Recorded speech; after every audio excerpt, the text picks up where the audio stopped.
Bonsoir tout le monde. Allô Houston, Houston, on a un problème, Oui, Houston, Houston, on a un problème de communication. Bonsoir les amis, j'espère que vous allez bien ce soir. J'ai voulu commencer avec un scénario de film, il y a plusieurs années, avec des astronautes qui avaient été sur la Lune. Si vous êtes en ligne et que vous m'entendez, faites-moi juste un tout petit coucou. Question d'avoir une bonne communication vraiment. Fait que merci mes frères, mes sœurs qui sont en ligne en ce moment. Je voudrais commencer avec un verset. Pour commencer, 2 Corinthiens 13:13. Que la grâce du Seigneur Jésus-Christ, l'amour de Dieu et la communion du Saint-Esprit soient avec vous tous. La communion avec le Saint-Esprit, ça me fait penser à la communication aussi. Bonsoir Maëlie, bonsoir Nathalie.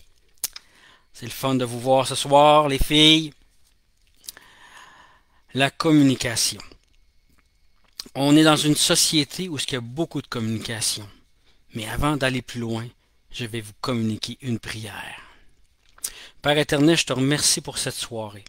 Merci Seigneur que tu me donnes les bons mots pour communiquer à mes frères, à mes sœurs. Seigneur, il y a juste toi qui peux parler à travers ma bouche. Je te remercie Seigneur que c'est toi qui prends le contrôle complètement de cette communication. À partir de maintenant, dans le nom de Jésus. Amen. Bonsoir Michel. Toujours un plaisir de communiquer avec vous les amis. On est dans une société où il y a beaucoup de communication. Vous êtes d'accord avec ça? Si vous voulez communiquer durant la soirée, communiquez. On est rempli de cellulaires pour parler avec des gens. On va texter. On va texter sur nos cellulaires. On va envoyer des messages par Internet. Par le téléphone, par beaucoup de choses aujourd'hui. Mais avant, moi, mon téléphone, c'était un téléphone à roulette. Je rentre mon doigt dans la roulette, puis je signale tous les numéros. Puis j'avais aussi un Padjet. Fait que donc, quand je prenais mon Padjet, puis si je voulais appeler quelqu'un, si j'étais sur la route, je devais sortir mon 25 cents. Mais aujourd'hui, on est tous sur nos cellulaires, sur nos tablettes, nos ordinateurs pour communiquer avec les uns et les autres. Avant, les gens m'envoyaient un message sur le Padjet, puis il fallait que je trouve une place en plus pour trouver un téléphone avec de la monnaie. Puis il fallait que j'aie de la monnaie aussi en plus. Aujourd'hui, c'est évolué, c'est passé. Avant, je connaissais plein de numéros de téléphone par cœur dans ma jeunesse. Aujourd'hui, on regarde notre liste de contacts dans notre cellulaire, puis on clique sur le nom, puis le cellulaire appelle pratiquement tout de suite pour nous. C'est plus facile, mais c'est sûr que ça nous éloigne d'entraîner notre mémoire. Aujourd'hui, les gens ils vont peser sur le nom, puis ça va être simple de même. Aujourd'hui, on a aussi les courriels pour communiquer. Mais souvent, il y a même des fois, il n'y a pas de retour de courriel aussi. Très souvent, c'est une réalité de notre société d'aujourd'hui, pour toutes sortes de raisons. Aujourd'hui même, on règle des problèmes par texto, par courriel, par les réseaux sociaux. Il y a vraiment beaucoup de choses. On va aller dans Romains 12:2. Ne vous laissez pas modeler par le monde actuel, mais laissez-vous transformer par le renouvellement de votre pensée pour pouvoir discerner la volonté de Dieu, ce qui est bon et ce qui plaît à Dieu dans chacun de nos propos. C'est comme avant d'envoyer un courriel, ça serait peut-être important de prier Dieu. voir si c'est sa volonté, ou d'écrire un texto, peu importe, ou de poster quelque chose sur les réseaux sociaux, que ce soit TikTok, Facebook et compagnie. Est-ce qu'à chaque fois, il y a des conséquences quand on poste quelque chose sur les réseaux sociaux, ou qu'on envoie un texto, ou un courriel, peu importe. Ça fait partie de la communication. Donc aujourd'hui, je veux vous encourager à bâtir des relations en communiquant, mais en se voyant la face, en allant, comme il y a un nouveau mot qui est depuis quelques années déjà, le mot présentiel. Être en présence de l'autre personne avec qui on veut communiquer. Pas juste par écrit, mais vraiment de prendre du temps avec la personne, prendre un bon café, un bon repas avec cette personne-là. Dans 2 Jean 1,12, ça dit « J'ai beaucoup de choses à vous écrire, mais je n'ai pas voulu le faire avec le papier et l'encre. J'espère venir chez vous et vous parler de vive voix, afin que notre joie soit complète. » Fait que ça ne date pas d'hier, la communication. Ça ne date vraiment pas d'hier. Même dans la parole, on en parle. De pas juste être en train d'écrire un texte sur un ordinateur ou envoyer une lettre. Avant, c'était les lettres papier. On prenait un time, ça prenait un certain nombre de jours, de semaines, des fois, pour avoir un courrier. Aujourd'hui, c'est instantané, on est rapide pour les bonnes comme les mauvaises nouvelles. Mais il faut apprendre aussi à se mettre à la place de l'autre personne quand on communique, les amis. Oui, quand on communique, mes frères, mes sœurs, on doit apprendre à se mettre à la place du gars ou de la fille qui est en avant de nous. Parce qu'on a tout un passé, un vécu, des blessures. Et juste de trouver une façon de les encourager. Moi, je pense souvent aux gens qui commencent dans l'évangélisation. Ils ont un début. Ils sont pas parfaits. Comme j'étais pas parfait au début, je ne le suis pas plus aujourd'hui. Mais de continuer à les encourager. Je rencontre beaucoup de frères, de sœurs qui sont gênés de prier ou qui ont de la difficulté à prier. Mais de continuer à les encourager dans la simplicité. Tout simplement. La lecture de la Bible. Les aider à comment lire leur Bible. Les encourager. On a tous eu un début dans notre vie chrétienne. Mes frères, mes sœurs. Je vous encourage à les encourager, à avoir une bonne écoute avec vos 2 oreilles. On a une bouche et 2 oreilles. Je vous encourage à les écouter avec votre cœur et non d'aller trop vite dans les argumentations avec vos frères ou vos sœurs, les gens autour de vous, que vous soyez chrétiens ou que vous ne soyez pas chrétiens. Une des choses que je vois souvent, j'ai écouté les films de Jésus il y a plusieurs années catholiques. Mais moi, ça me touchait. Je comprenais pas pourquoi que Jésus était crucifié à l'époque. Mais tranquillement, il m'a attiré à lui. Il y a beaucoup de gens qui vont juger ce film-là, peut-être, en ligne. Mais ça m'a attiré à lui malgré que c'était une fondation catholique. Fait qu'il faut pas négliger ça, c'est important. Il faut apprendre plutôt à les écouter. À leur poser les bonnes questions. Comme, qu'est-ce que tu as aimé dans ce film-là? Qu'est-ce qui t'a parlé dans ce film-là? Fait que ça les fait parler. Fait que, ayons cette communication-là avec ces personnes-là. Sautons pas trop vite à la conclusion. On a tous débuté dans la communication un jour ou l'autre, de façon bien ou mal. Qui n'a pas parlé trop vite un jour? En tout cas, moi le premier, j'ai parlé trop vite à plusieurs reprises dans ma vie, dans ma jeune vie. Proverbe 18, 21. La langue a le pouvoir de la vie et de la mort. Ceux qui aiment parler, qui aiment parler en goûteront le fruit. Soyons remplis de sagesse dans nos propos, dans nos discussions.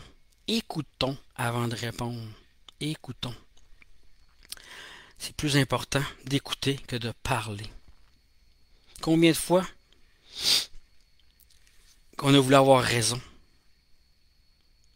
puis que ça l'a brisé des relations, ça l'a brisé des, des cœurs, ça l'a démoli, ça l'a chamboulé des cœurs, ça l'a chamboulé de nos amis, ça l'a même divisé des gens. Apprenons à écouter avant de vouloir défendre absolument notre point.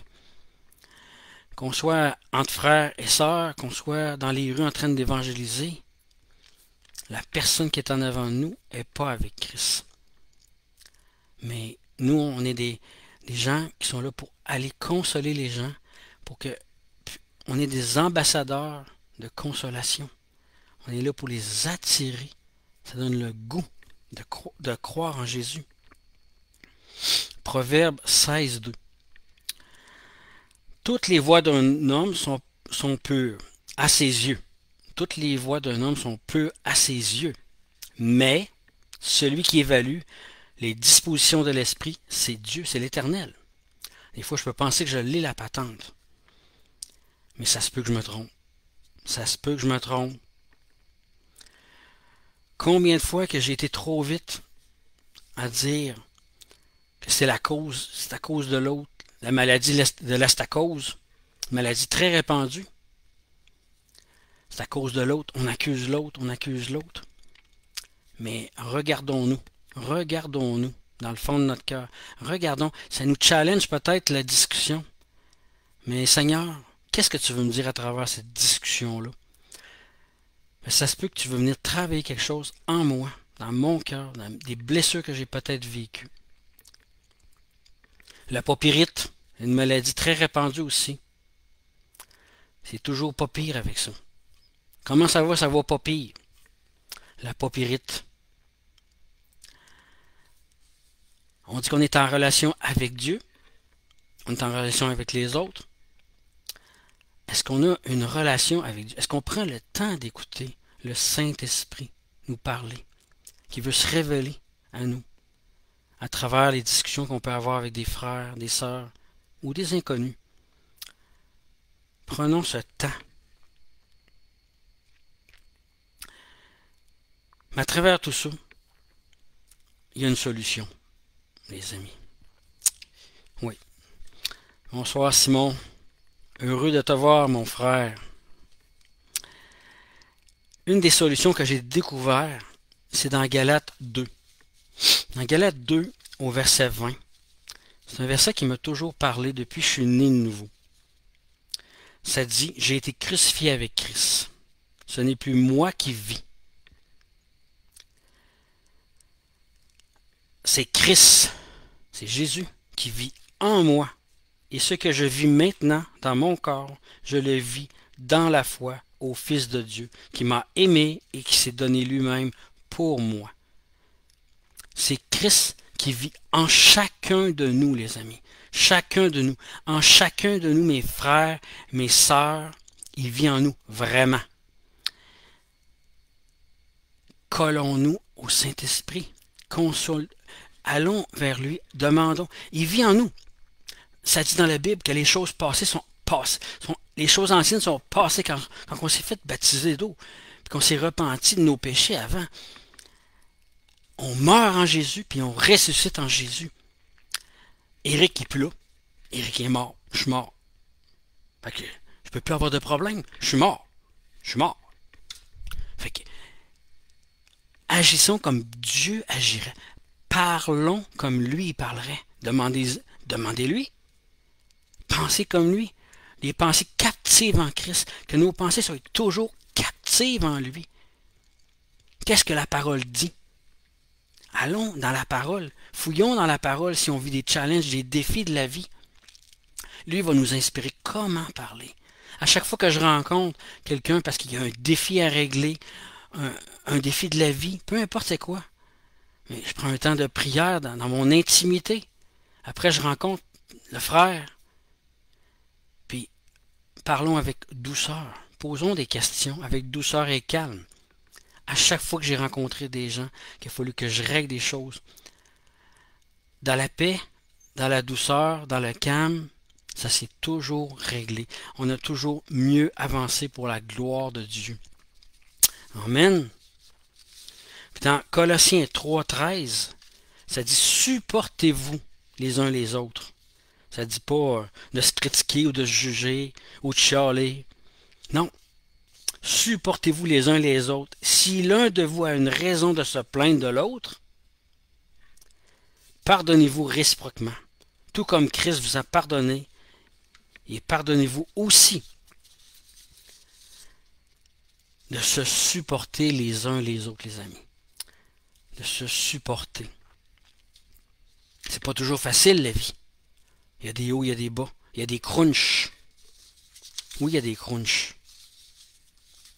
Mais les crunchs, ils nous font avancer. Les défis de la vie vont vous faire avancer. Vous avez peut-être peur de communiquer, de parler. Moi, personnellement, j'avais peur. J'ai un exemple, j'ai une histoire. Quand j'étais jeune, au primaire, il fallait faire des exposés oraux devant toute la classe. 30, 40 personnes, peu importe. Puis j'étais tellement nerveux que j'arrêtais pas de bouger tout le long. Tout le long. C'est comme si je passerais mon temps à bouger toute la soirée comme ça, là. J'arrêtais pas de bouger. Je savais mon texte par cœur, mais je bougeais tout le temps, tout le temps, tout le temps. J'étais tellement nerveux. Mais là, on parle d'avoir des conversations avec une personne, un à un. Prenez le temps de confronter aussi vos peurs à travers ça. Ça se peut que vous ayez peur de parler pour toutes sortes de raisons, comme la peur de l'homme, la peur de l'autorité, la peur peut-être de votre pasteur, la peur de votre boss, la peur peut-être de votre épouse, de votre époux, la peur de déplaire, la peur d'être abandonné ou rejeté, la peur d'être critiqué ou d'être jugé, la peur de la timidité, la peur de manque d'amour. Parce que si je parle, ça se peut que la personne réagisse pas bien, puis qu'on va le prendre mal. Mais à chaque fois que vous rencontrez quelqu'un, prenez le temps de prier. Priez au début de la conversation avec la personne avec qui vous êtes. Ça va changer toute l'atmosphère. Si, disons, vous vivez un stress avant la conversation. Dieu, il va s'occuper de cette conversation-là. Il ne vous a pas oublié. Fait qu'une autre des solutions, c'est Romains 6, au verset 10 et 11. Christ est mort. C'est pour le péché qu'il est mort, une fois pour toutes. Et une fois pour toutes, maintenant qu'il est vivant, c'est pour Dieu qu'il vit. De la même manière, vous aussi, considérez-vous comme mort au péché, comme vivant pour Dieu en Jésus-Christ. Hey, les amis, vous êtes morts et vous êtes vivants pour Dieu. Vous êtes vivants. Vous êtes vivants. Fait que toutes les peurs, les angoisses, les stress, c'est pas là. Ils sont pas là. Ils sont mortes. Ils sont mortes. Vous êtes vivants pour Dieu maintenant. Vous êtes vivants, les amis. Vous êtes vivants.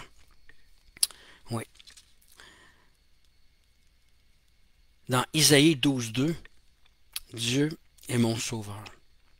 Je serai plein de confiance et je n'aurai plus peur. Je n'aurai plus peur. Répétez-le, je n'aurai plus peur. Car l'Éternel, oui, l'Éternel est ma force et le sujet de mes louanges. C'est lui qui m'a sauvé. La louange, ça prend quoi? Ça prend une bouche pour louer Dieu, pour crier à lui, pour prier, il faut ouvrir la bouche. C'est de la communication, encore une fois, les amis. C'est tout un art de communiquer, puis de ne pas blesser les autres. Je vous l'accorde. Mais à chaque fois que j'ai loué le Seigneur, dans mon auto, dans ma maison, peu importe le défi que je pouvais vivre, ou le challenge que je pouvais aller confronter avec une personne, dans la louange et dans la prière, mon cœur était tout transformé. Oui. C'est la meilleure solution que j'ai trouvée, la parole. La parole, la parole. Puis la Bible se dit dans Psaume 133 qu'il est bon d'être ensemble. Quand on est ensemble, ça peut être étirant, des fois ça peut faire papier sablé. Mais je vous le dis, les amis, je vous le dis, mes frères, mes sœurs, ça nous fait avancer la communication. Une de mes plus grandes faiblesses, c'est la communication. Mes frères, mes sœurs, j'ai travaillé beaucoup là-dessus, beaucoup. Et je travaille encore aujourd'hui. C'est un défi. Dans 2 Corinthiens 3,18, nous tous qui, sans le voile sur le visage, contemplons comme un miroir la gloire du Seigneur, nous sommes transformés à son image de gloire en gloire par l'Esprit du Seigneur. Amen. Nous tous qui sommes, ça dit que nous sommes transformés. Transformés. En lisant la parole, on est transformés, mes frères, mes sœurs. On n'est plus les mêmes. On devient plus audacieux. On a une paix. On a une joie. Les soucis de la vie nous coulent comme sur le dos d'un canard. Ainsi donc, mes frères et sœurs bien-aimés, que chacun soit prompt à écouter et lent à parler, lent à se mettre en colère. Entraînez-vous à écouter. Écoutez la voix de Dieu. Écoutez votre femme. Écoutez votre mari.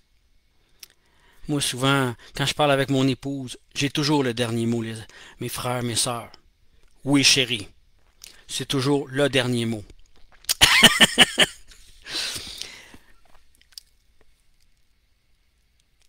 La communication, c'est beaucoup écouter. Souvent, quand je dis à les personnes qui viennent évangéliser, on va rencontrer une personne qui a un cœur. C'est un cœur qui va rencontrer un cœur. Fait que soyons des cœurs ouverts à les écouter. Écoutons. Parler, c'est écouter. Plus que j'écoute, et mieux je vais parler. Plus je parle, et plus j'ai l'occasion de pécher aussi. Ça nous amène dans le péché de trop parler, mes frères, mes sœurs. Fait que soyez dirigés par le Saint-Esprit dans vos communications. Il y a des milliers, je ne sais pas comment il y a de versets sur la communication dans la parole, mais il y en a vraiment beaucoup. Il y en a vraiment beaucoup.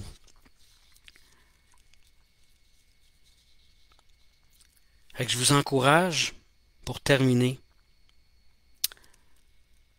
à rencontrer vos frères, vos sœurs, vos amis, vos familles, puis à communiquer avec eux, avec une grande écoute, une simplicité. Une simplicité. Communiquer, c'est simple, même quand on a peur. Puis je vous encourage à ne pas avoir peur de relever des défis dans la communication. Peut-être que vous vivez des défis dans votre travail, dans votre couple. Mais osez sortir de votre zone de confort. Osez. Osez sortir de votre zone de confort. J'arrête pas de le répéter depuis des années, d'être simple, de sortir de ma zone de confort, d'être audacieux. Puis osons prendre le téléphone et appeler des gens pour qu'on leur parle de vive voix. Pas des textos, pas des courriels, mais de vive voix. De vive voix, mes frères, mes sœurs.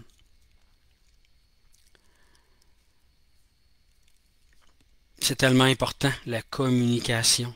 Parce que souvent, on va sauter aux conclusions, on va s'imaginer des scénarios quand on reçoit un courriel ou un texto. On va s'imaginer des scénarios qui finissent plus. Mais la meilleure façon de communiquer, c'est de s'appeler. Si je t'envoie un courriel puis tu ne me réponds pas, je risque de t'appeler dans quelques jours. Il y a des gens qui ont peur de parler au téléphone, les amis. Mes frères, mes sœurs. Il y a des gens qui ont peur de parler.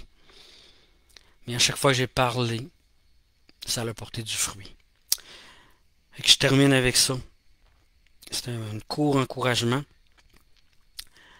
Et je te remercie, Seigneur Jésus, pour la communication entre frères et sœurs, entre leaders, entre mari et épouse, entre parents et enfants. Je te remercie, Seigneur, que mes frères, mes sœurs puissent oser parler. Oser parler avec amour et compassion, humilité.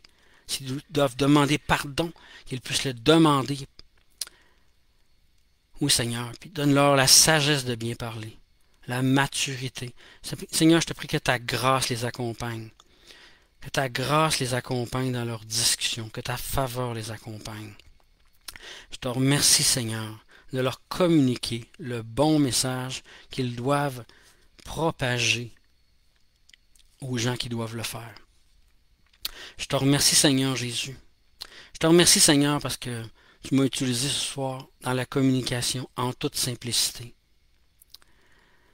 Je te remercie, Seigneur. Seigneur, je te remets cette fin de soirée. Je te prie de pouvoir parler à mes frères et mes sœurs à travers les versets que nous on a vus.